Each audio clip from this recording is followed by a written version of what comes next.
আজকের রেসিপি আমলকির টক ঝাল আচার। আমি টুম্পা, এটি নতুন রেসিপিতে আপনাদের সবাইকে স্বাগত। বেশ কিছুটা আমলকি ধুয়ে পরিষ্কার করে নিয়েছি।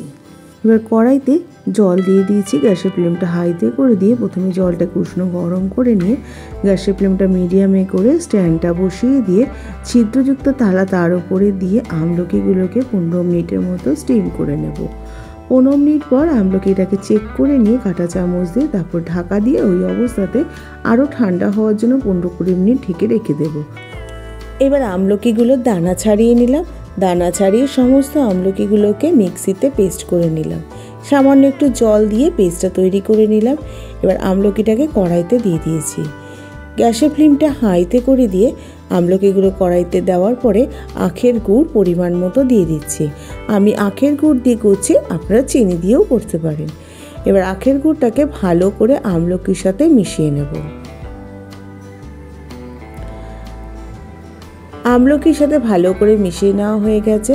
এবার পরিমাণ মতো সাদা নুন, 1 চামচ বিট নুন, 1 চামচ ভর্তি করে গোলমরিচের গুঁড়ো, 1 চামচ ঘি আর দিয়ে দিচ্ছি 2 চামচ ভর্তি করে আমচুর পাউডার।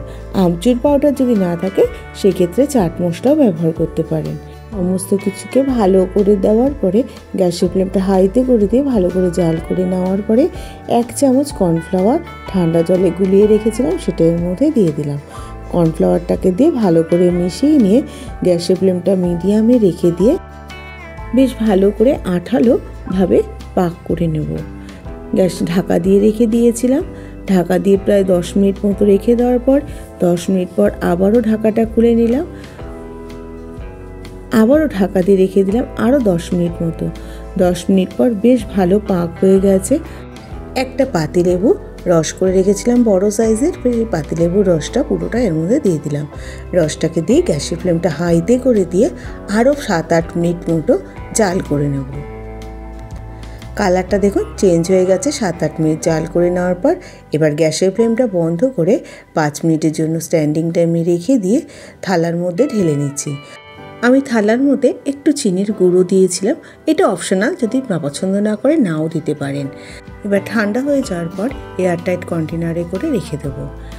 এটা ঠান্ডা লাগলে বা এখন তো ঠান্ডার সিজন, বাচ্চাদের কিন্তু এমনি আমলকি খাওয়ানো যায় না। এইভাবে বানিয়ে রাখলে বাচ্চাদের কিন্তু বেশ আমলকিটা খাওয়ানো যায়। তাহলে আজকে এই পর্যন্ত, আবার হাজির হয়ে যাব নতুন কোনো রেসিপির সাথে। ভালো থাকবেন, সুস্থ থাকবেন, ধন্যবাদ।